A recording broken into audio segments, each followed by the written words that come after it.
नमस्कार, मैं नीतू कुमारी और आप देख रहे हैं अनुभवी आंखें न्यूज़। खबर भी असर भी।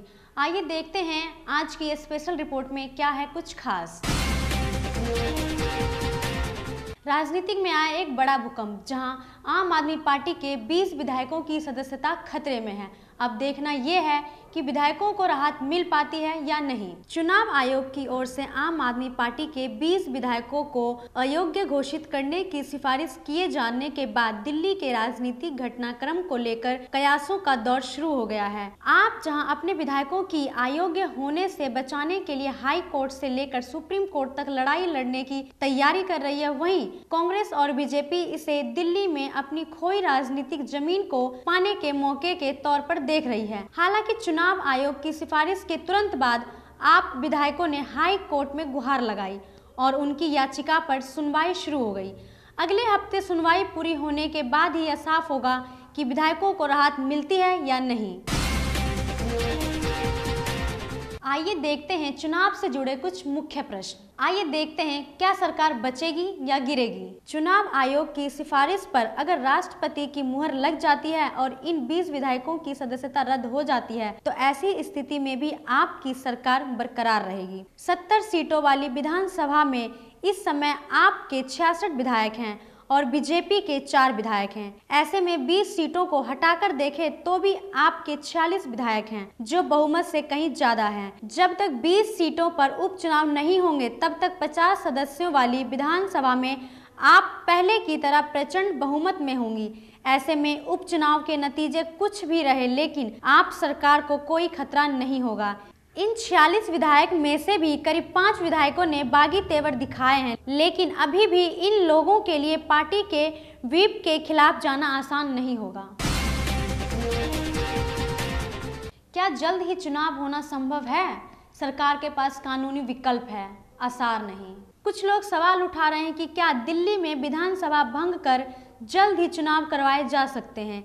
इस थ्योरी में कहा जा रहा है कि जीएसटी के बाद सीलिंग की तलवार ने व्यापारियों को बुरी तरह से परेशान कर रखा है और दिल्ली के लोगों में बीजेपी शासित एमसीडी के खिलाफ नाराजगी बढ़ रही है। ऐसे समय में जब दिल्ली में बीजेपी के खिलाफ माहौल बन रहा है तो आम आदमी पार्टी विधानसभा भंग कर पूरी दिल्ली में चुनाव करवाने के बारे में सोच सकती है, लेकिन आम आदमी पार्टी ने इस संभावना को सिरे से नकार दिया है। आपके एक सीनियर लीडर का कहना है कि पूरी दिल्ली में चुनाव करवाने के बारे में तो दूर दूर तक नहीं सोचा जा रहा है और इसकी कोई संभावना भी नहीं है। 20 विधायकों की सदस्यता को लेकर लंबी कानूनी लड़ाई लड़नी है। क्या सरकार गिराने की कोशिश की जा रही है? आइए जानते हैं। दिल्ली में बीजेपी और कांग्रेस खोई जमीन तलाशने की कोशिश कर रही है और उपचुनाव के बाद भी बीजेपी व कांग्रेस सरकार बनाने की स्थिति में नहीं होंगे। तोड़फोड़ करने के लिए भी बड़ी संख्या में विधायकों का टूटना जरूरी होगा, जिसकी संभावना नजर नहीं आती है। साथ ही सरकार के अब 2 साल बचे हैं। ऐसे किसी कदम को आम आदमी पार्टी सहानुभूति के लिए ला सकती है। साथ ही बवाना उपचुनाव के बाद बीजेपी को इस पर नए सिरे से सोचना पड़ रहा है। हालांकि उपचुनाव में आप अगर एक भी सीट से हारती है तो इसे नुकसान के तौर पर देखा जाएगा, लेकिन आप जितनी भी सीटें जीतेगी उससे बहुमत का आंकड़ा बना रहेगा। आइए देखते हैं कि अब उपचुनाव कब हो सकते हैं। जिस दिन राष्ट्रपति विधायकों को अयोग्य घोषित करने की सिफारिश को मंजूरी करेंगे उसके 6 महीने तक उन सीटों पर उपचुनाव करवाए जा सकते हैं। हालांकि आपके विधायकों ने चुनाव आयोग की सिफारिश को हाई कोर्ट में चुनौती दे दी है और एक्सपर्ट का कहना है कि अभी लंबी कानूनी लड़ाई होगी।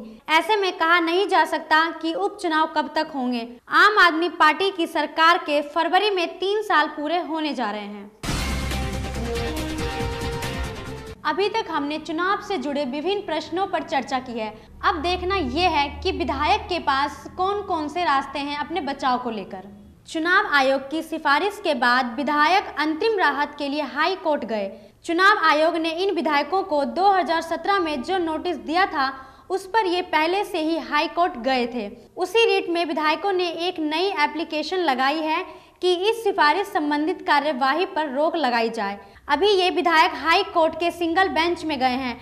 वहां राहत नहीं मिली तो हाई कोर्ट के डबल बेंच में जाने की प्रावधान है। वहां भी अगर राहत नहीं मिली तो सुप्रीम कोर्ट में विशेष अनुमति याचिका दायर कर सकते हैं। यहाँ भी राहत नहीं मिली तो सुप्रीम कोर्ट में ही रिव्यू पिटीशन डाल सकते हैं। अदालत में सुनवाई के दौरान अगर चुनाव आयोग की सिफारिश पर अंतरिम रोक नहीं लगाई जाती है तो आयोग राष्ट्रपति से मंजूरी मिलने के 6 महीने के अंदर इन सीटों को भरने के लिए चुनावी प्रक्रिया शुरू कर सकता है। देश और दुनिया की खबरों के लिए हमारे साथ बने रहिए और देखते रहिए अनुभवी आंखें न्यूज, खबर भी असर भी। अगर आपको हमारा ये चैनल पसंद है तो आप कृपया YouTube पर इसे देखते हुए लाइक और सब्सक्राइब करना ना भूलें। आपका यह सहयोग हमें और भी बेहतर बनाने के लिए प्रोत्साहित करता है।